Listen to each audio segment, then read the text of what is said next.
Bonjour chers amis, une nouvelle fois, et bienvenue sur l'espace dédié au site mécaniqueuniverselle.net, le site qui essaie de démontrer que l'humanité, dans sa totalité, évolue vers son ultime perfection.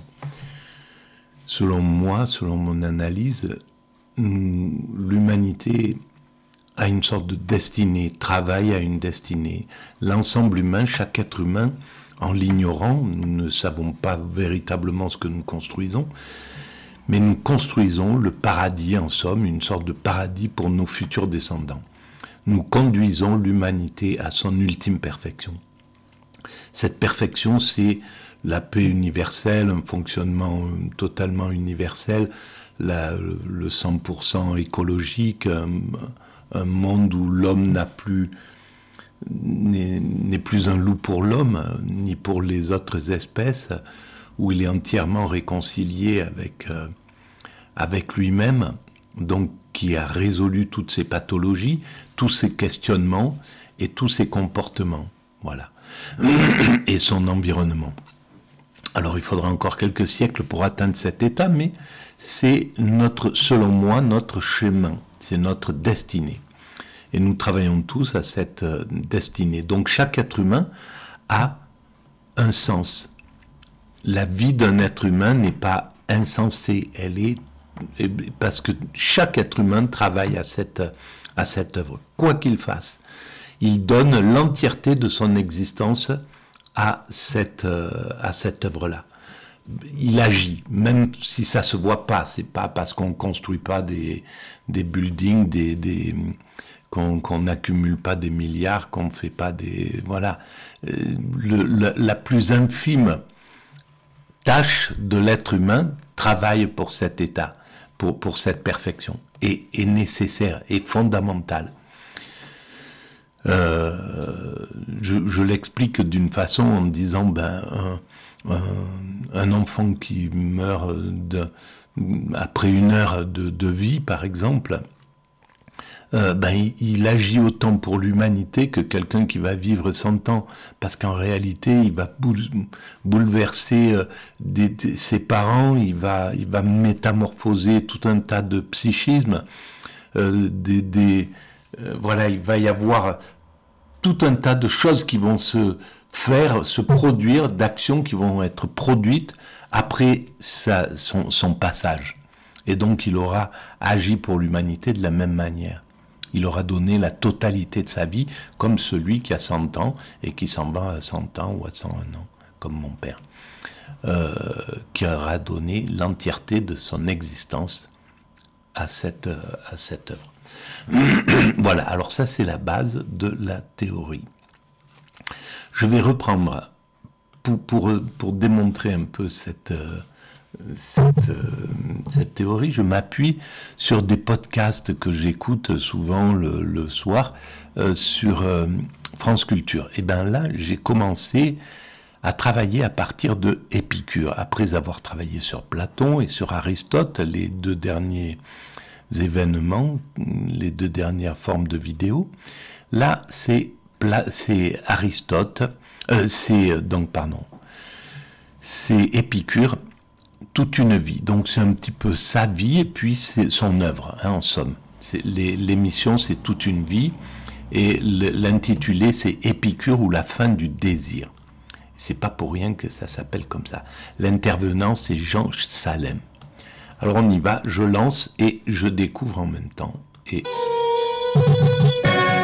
je commente.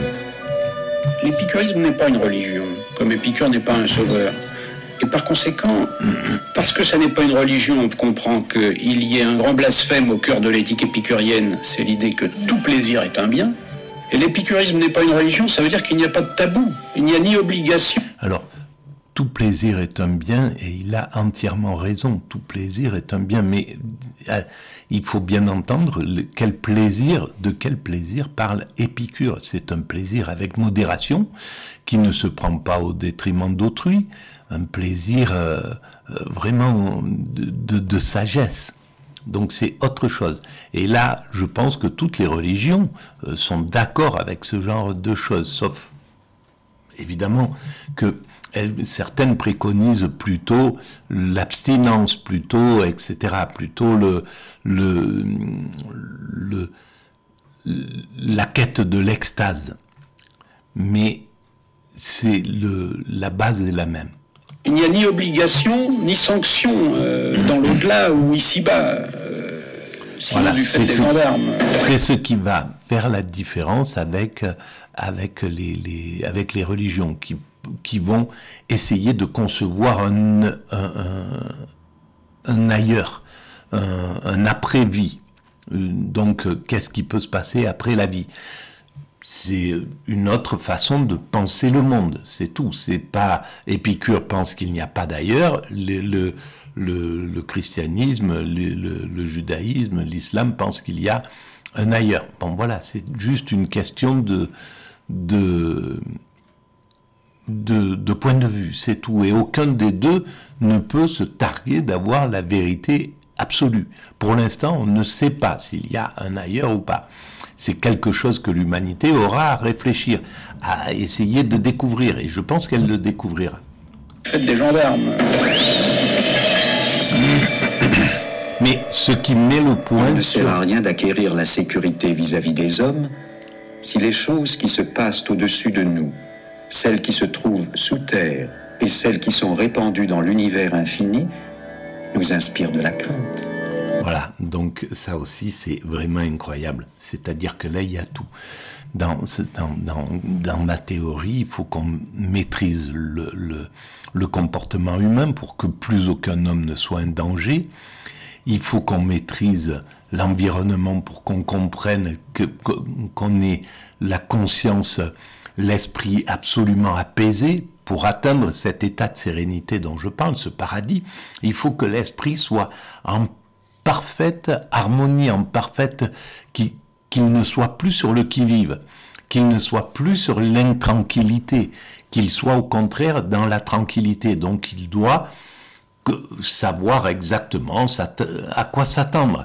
Et c'est ce que font les chercheurs qui cherchent dans le spatial pour savoir s'il peut y avoir des choses qui risquent de perturber ou de rentrer en collusion avec la Terre ou des choses comme ça. Tout ça, c'est une quête. Et on arrivera à comprendre tout ça. On arrivera à mettre le cerveau humain en paix absolue. Qu'il n'est plus que l'homme ne soit plus un loup pour l'homme, mais qu'on n'ait plus de danger, qu'on ne sente plus, qu'on ait résolu les dangers entre tous les dangers qui peuvent se produire sur cette planète, ou au moins le maximum. Bien sûr, il y aura peut-être à un certain moment, l'humanité dira ça, c'est hors de notre capacité. On peut pas prévoir les éruptions ou je sais pas, des choses comme ça. C'est pas le problème. Le problème, c'est arriver à ce maximum de sérénité où autrui n'est plus un danger, donc on peut aller vers n'importe qui avec les bras ouverts et en préconisant voilà l'amour, parce que on n'a plus de crainte, l'autre n'a plus, il est limpide. Et Sartre parle de ça. Dans sa dernière, j'ai fait des vidéos là-dessus. Dans un de ses derniers livres, je crois qu'il a écrit que c'est un entretien avec Benny Lévy. Et Sartre parle de ça, de cet état où l'homme va être limpide, l'âme de l'autre, d'autrui, ça sera l'inverse de. Il avait écrit. Autrui, c'est le danger, en fait, l'enfer, c'est les autres. Eh bien, là, c'est les autres parce qu'on ne sait pas à qui on a affaire. Et on sait qu'il y a des gens qui ont eu des souffrances dans leur enfance, qui ont eu tout un tas de choses qui ont fait qu'ils peuvent représenter un danger pour leurs congénères. Eh bien, tout ça, ça sera réglé. On aura d'abord réglé leur pathologie, parce qu'on va prendre très tôt les enfants, dans 100 ans ou dans 200 ans, les enfants dans toute seront détectés, ils auront des cours d'empathie, ils auront, on ne laissera plus des enfants se laisser abuser, maltraiter dans les familles ou quoi que ce soit donc tout ça c'est à la portée de l'humanité. On fera de l'homme un agneau pour l'homme. À mon sens, on ne peut pas faire autrement. Si l'humanité persiste, si l'humanité résiste à la vie, si elle continue, si elle est encore présente dans 2, 3, 4, 5, 10 siècles, elle aura atteint cet état où il n'y aura plus du tout, où l'homme ne représentera plus un loup pour l'homme.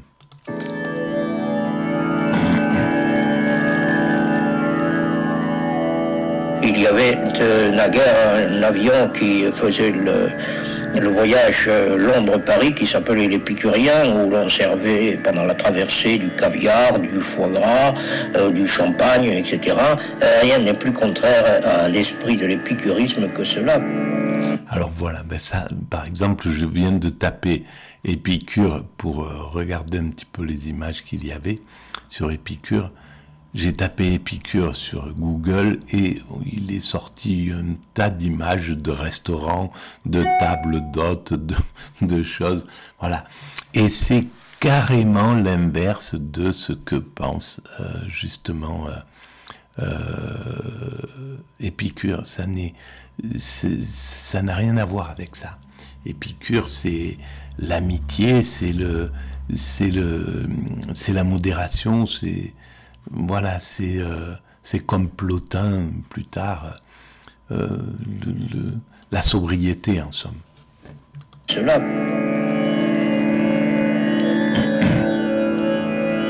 Bien qu'on puisse jusqu'à un certain point se mettre en sûreté contre les hommes au moyen de la force et de la richesse, on obtient cependant une sécurité plus complète en vivant tranquille et loin de la foule.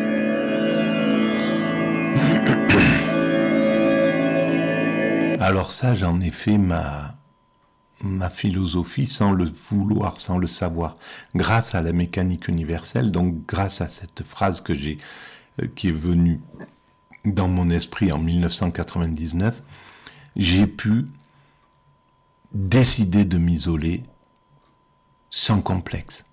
J'ai passé toute la période de vie avant à essayer de ressembler à tout le monde, donc à vivre dans ce monde qui représentait un danger terrible pour moi, parce que j'étais une proie, j'étais vulnérable, j'étais, etc., etc., du fait de mon autisme.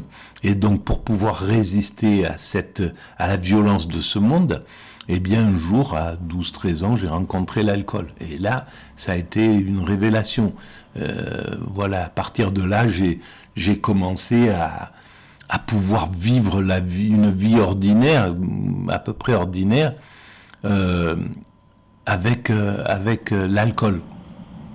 Sauf que l'alcool, ça détruit un être humain, ça détruit ses cellules, ça détruit ses organes, ça détruit son corps, ça détruit sa paix, ça l'empêche d'apprendre, de faire des expériences de vie sans alcool pour développer une sorte de courage. C'est une sorte de courage liquide, l'alcool, et qui est donc absolument négatif. Quand on arrête l'alcool, on se retrouve à l'âge où on a commencé, à 12 ans, voilà. Et donc il faut faire le chemin quoi qu'il arrive. Donc c'est quelque chose. Mais grâce à la mécanique universelle, donc grâce à cette théorie dans laquelle j'ai plongé pour essayer de la comprendre, j'ai pu ne plus avoir de complexe à dire je ne veux plus voir personne, je veux vivre seul, tranquillement, voilà, je veux plus avoir d'interaction ou le minimum, et j'ai pas envie d'aller à telle fête, à telle chose, etc. Ça a été fini. Et ça m'a sauvé la vie en réalité.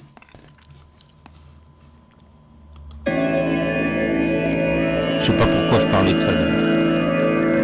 Mais bon, je pense ça que sert l'histoire de la d'expérience. philosophie consiste à accueillir l'autre dans son originalité et sans tenir compte de ses propres préférences, ni non plus des préférences de quelques grands spécialistes et qui sont parfois subjectifs.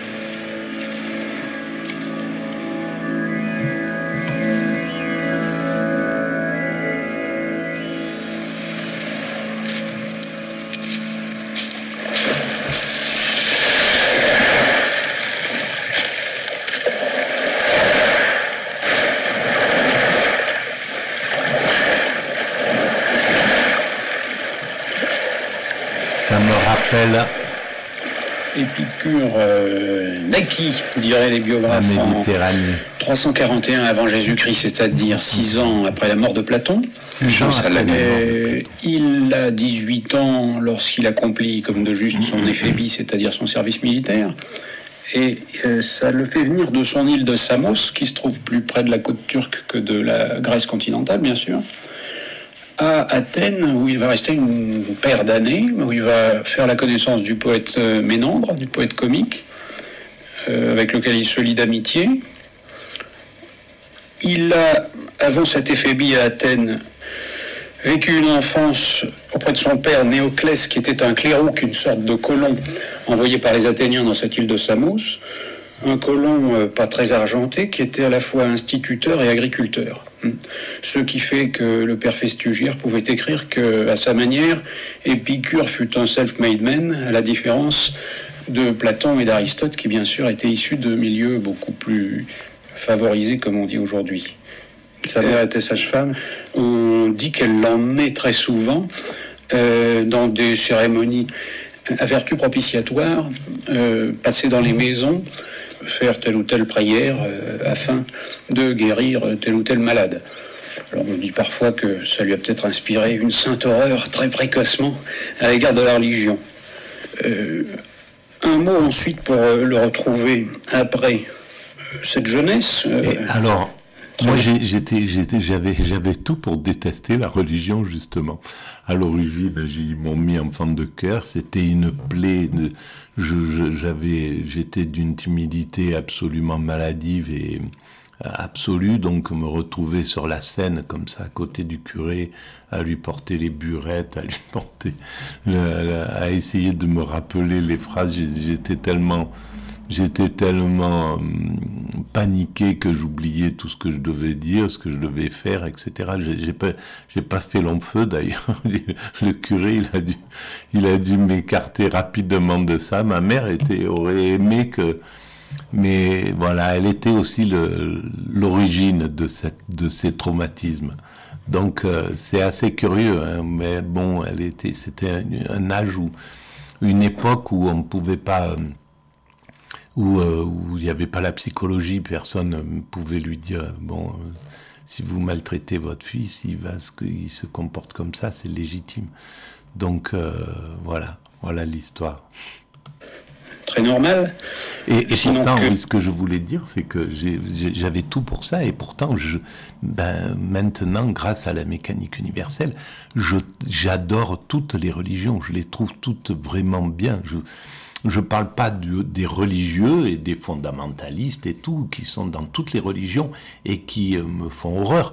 Mais la créativité de ceux qui ont écrit les livres sacrés, des règles de l'organisation, de tout un tas de choses, de la cohésion, du fait qu'elles sont une sorte de famille pour tout un tas d'individus, qu'elles apportent... Le positif qu'elles apportent, je le sens, je le vois, voilà, ça m'a enlevé de cette binarité, ouais, les religions, c'est les guerres, ouais, les religions, c'est l'oppression, ouais, les religions, c'est l'opium du peuple, ouais, etc., etc. Ça m'a enlevé grâce à Dieu, de cette binarité comme ça, qui est injuste, en fait. Sinon que de 14 à 18 ans, il avait suivi les cours d'un platonicien nommé Pamphile, dont nous ne connaissons pas grand-chose. Ça, c'est intéressant. Ça, c'est intéressant qu'il ait suivi les cours d'un platonicien, parce que il y a des choses quand même derrière qui découlent de Platon, à mon sens. Il apprend pendant ce service militaire, une nouvelle malheureuse pour lui. Ses parents ont été chassés en tant que clérouques, en tant que colons athéniens, par les Samiens qui ont profité de l'immense bouleversement qui n'a pas seulement eu des conséquences qu'à Samos, et pour cause, qu'a constitué la mort d'Alexandre. Autrement dit, de 336 avant Jésus-Christ à 323, c'est l'épopée macédonienne, c'est le bouleversement de toutes les vieilles structures politiques en Grèce et dans l'ensemble du monde habité, Chine exceptée. Et petite conséquence donc pour notre homme, ses parents sont chassés par les Samiens qui... Chine et Amérique excepté, parce qu'il y avait des Indiens en Amérique, il y avait en Australie, etc., etc. On parle du continent plutôt européen, hindou. Qui, à la faveur d'une alliance très conjoncturelle avec un diadoque, un général d'Alexandre nommé Perdiccas, mettent les Athéniens dehors. Et après cette nouvelle, Épicure se retrouve donc exilé, sans le sou, et devant faire ses classes par ses propres moyens. Alors, il navigue, si je puis dire, sur la côte ionienne. Il va à Colophon, en Asie mineure, où il ouvre une école. Il rencontre l'atomisme en étudiant auprès d'un disciple de Démocrite qui s'appelle Nausifane. Nausifane qui avait également été fort influencé par le pyrrhonisme. Et on sait que déjà chez l'atomiste du 5e siècle avant Jésus-Christ, Démocrite, il y a comme une certaine méfiance à l'égard des sensations, donc une porte ouverte pour un scepticisme, un pyrrhonisme. Pyrrhon, lui, est quelqu'un qui est presque un aîné par rapport à Épicure, qu'il faut placer plutôt au 3e siècle avant Jésus-Christ. Et il me semble que Pyrrhon, il est influencé par le judaïsme. À l'époque, c'était avant Jésus-Christ, bien sûr. Et donc, il y avait l'idée de justement d'essayer d'atteindre cet état de sainteté qui était promis. En fait, l'horizon, c'était un divin qui était parfait, quoi, qui était que de l'amour à l'origine. Et de ville en ville, de Lesbos à l'Hellespont, il professe temporairement assez peu de temps, et puis à Lampsaque en particulier, en Asie mineure, il ouvre une école qui aura quelques suites dans sa vie, quelques conséquences, puisqu'il y trouve des amis qui seront ses amis jusqu'à la fin. Colotès, Plutarque a écrit un contre l'épicurien Colotès, Métrodore, qui fut, dit-on, un second Épicure, et qui aurait succédé au maître à la tête du Jardin s'il n'était pas mort 7 ans avant lui. Alors, quand même, à propos de Pyrrhon, ce que j'ai dit, c'est à vérifier, parce que c'est un vague souvenir. Mais donc, il faut quand même vérifier toujours ce que c'est dire quand je parle de choses précises comme ça. Avant lui, et c'est en 306 qu'Épicure commence d'atteindre son acmé, comme on dirait dans les textes anciens, puisqu'il arrive à Athènes et il a réussi à réunir assez d'argent, lui et quelques amis, pour acheter un jardin suburbain dans la banlieue. C'est tout un symbole. On ne se mêle pas à la vie politique, selon les épicuriens. Ça c'est vraiment intéressant, c'est-à-dire que pour les épicuriens, c'est vain. La politique, c'est quelque chose qui est trop changeant, et on peut que lui donner raison. Malheureusement, moi je m'intéresse à la politique, je suis révolté, comme je suis dans cette hypersensibilité à l'injustice, je vais me mêler de ces choses-là qui sont en réalité qui sont beaucoup trop complexes.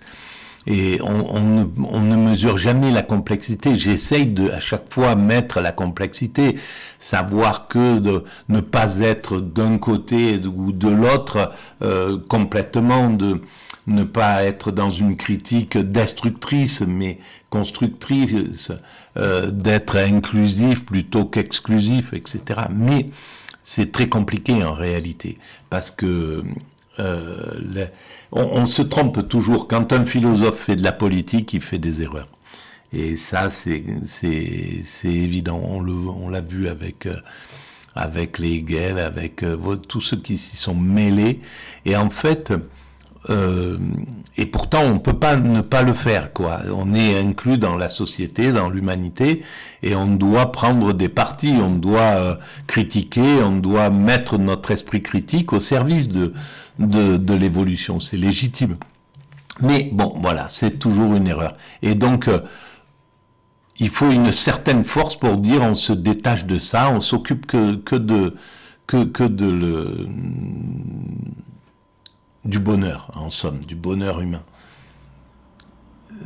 Un jardin dans lequel il va enseigner jusqu'à sa mort en 270.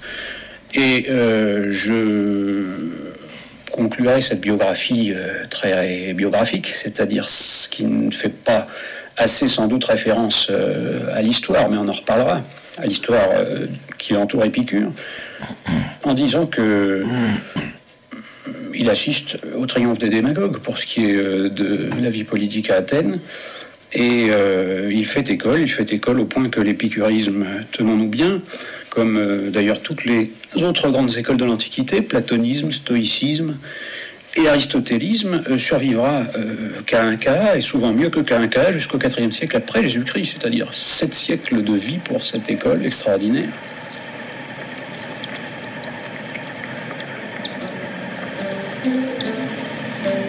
Sept siècles de vie, effectivement, c'est inouï quand on y réfléchit.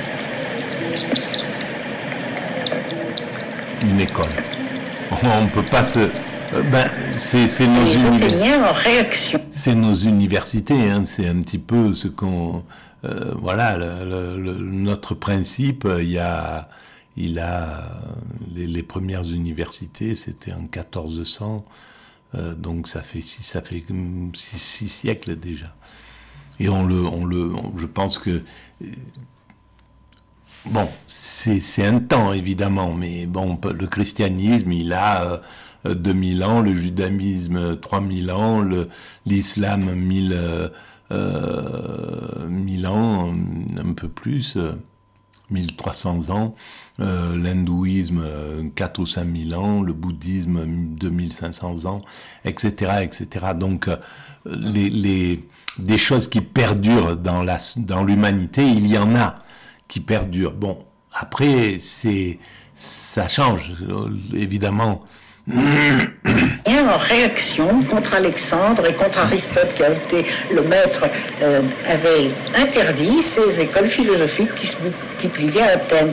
Et tout tyran qu'il soit, Polyorcète s'est rendu compte que le rayonnement d'Athènes comportait l'accueil de philosophes. Et c'est à ce moment-là qu'Épicure est allé s'installer dans ce jardin, qui est devenu le titre de son école. Il est probable qu'il a entraîné avec lui un certain nombre d'amis de Lampsaque, c'est pourquoi il y avait des étrangers, et peu après, Zénon a ouvert le portique stoïque en grec qui a donné le stoïcisme. Ah, incroyable. Donc c'est venu à cette époque-là, le stoïcisme, l'épicurisme, le stoïcisme. Donc vraiment une quête du bonheur absolu, en somme. Et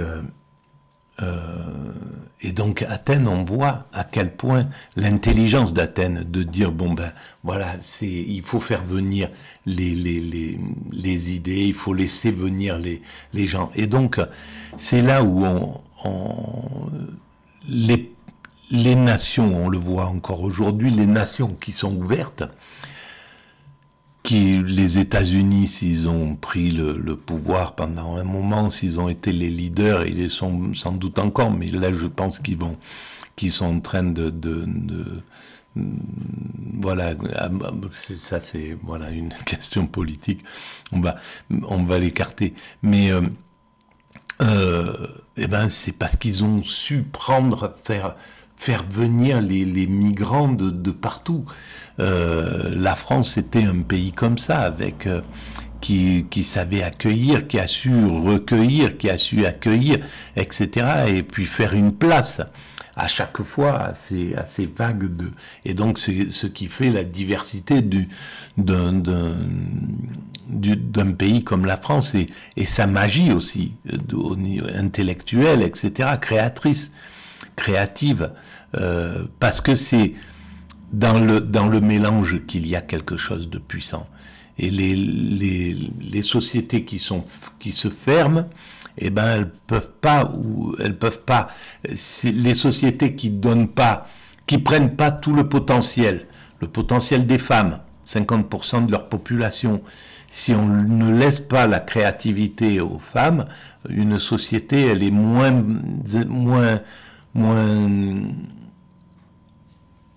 elle est moins forte en somme qu'une société qui donne l'égalité aux femmes.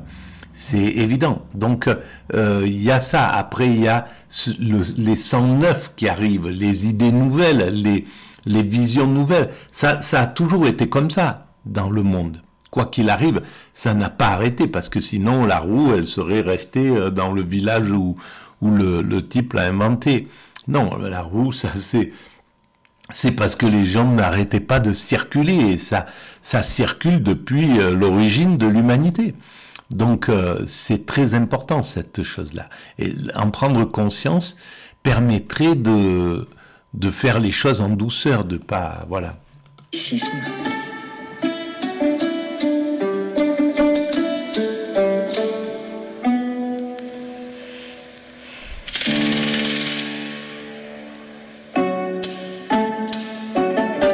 Qu'est-ce que c'est que ces musiques? Est-ce que c'est des musiques? Le jardin était ouvert à des femmes, à des étrangers. Ça, c'est et un des exceptionnel. points qui frappe encore au IIIe siècle, au début du IIIe siècle de notre ère, Diogène Laërce, par lequel nous avons les quelques textes essentiels, enfin d'Épicure, eh bien, il est encore étonné de ce que dans le jardin, les esclaves participaient aux discussions philosophiques. Il y avait 4 esclaves. Épicure les affranchit seulement dans son testament. Pourquoi? Parce qu'il avait besoin de gens qui faisaient ces travaux qu'on appelait alors serviles. Et il devait cultiver le jardin, certainement des légumes, puisqu'on en mangeait beaucoup. Et j'espère aussi des fleurs, puisque c'est dans l'esprit de l'épicurisme. Et il faisait la cuisine, etc. Enfin, n'insistons pas. Mais vous voyez cet accueil ouvert à des gens de conditions sociales très différentes. Geneviève Rodisly. Et il y avait une harmonie telle que certains les ont comparés aux communautés des premiers chrétiens, ce qui me paraît tout à fait excessif quand on pense au fondement.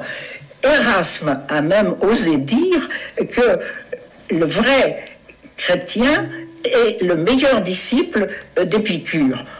Or, il faut tout de même rappeler qu'il n'y a aucune transcendance, aucune espérance.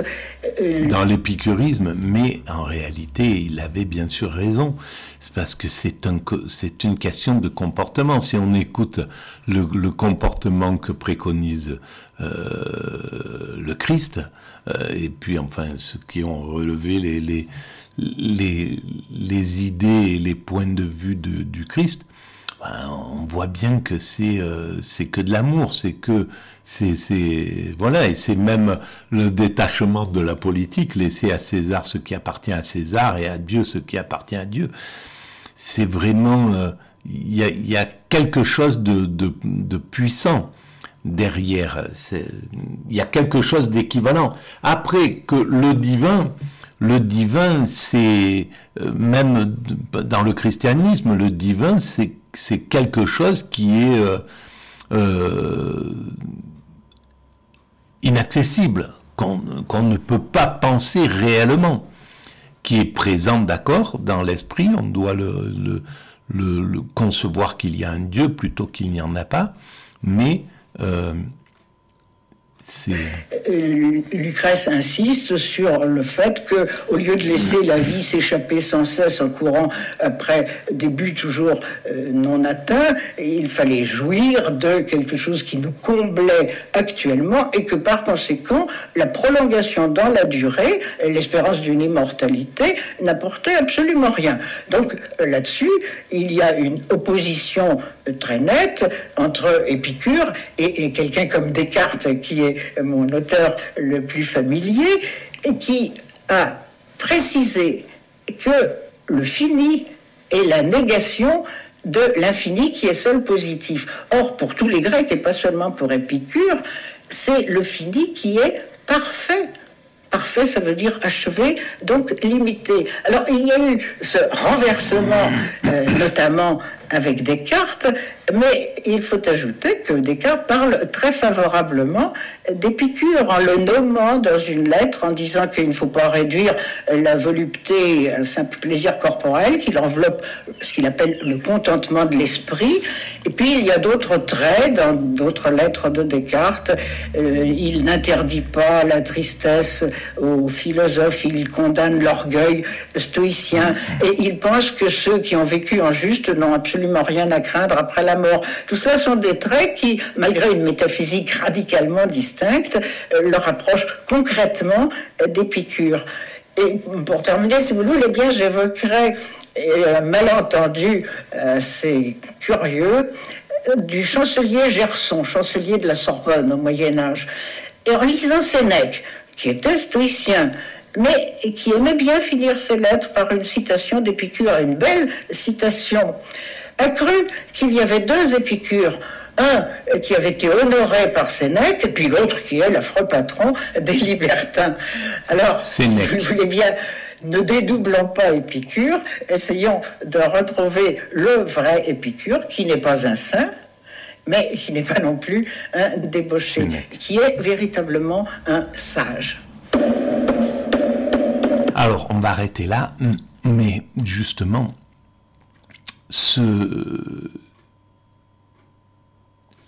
la différence, les différences entre les philosophies, entre les pensées, à mon sens, n'en sont pas. C'est ce que j'ai essayé de tout le temps éclairer sur la mécanique universelle.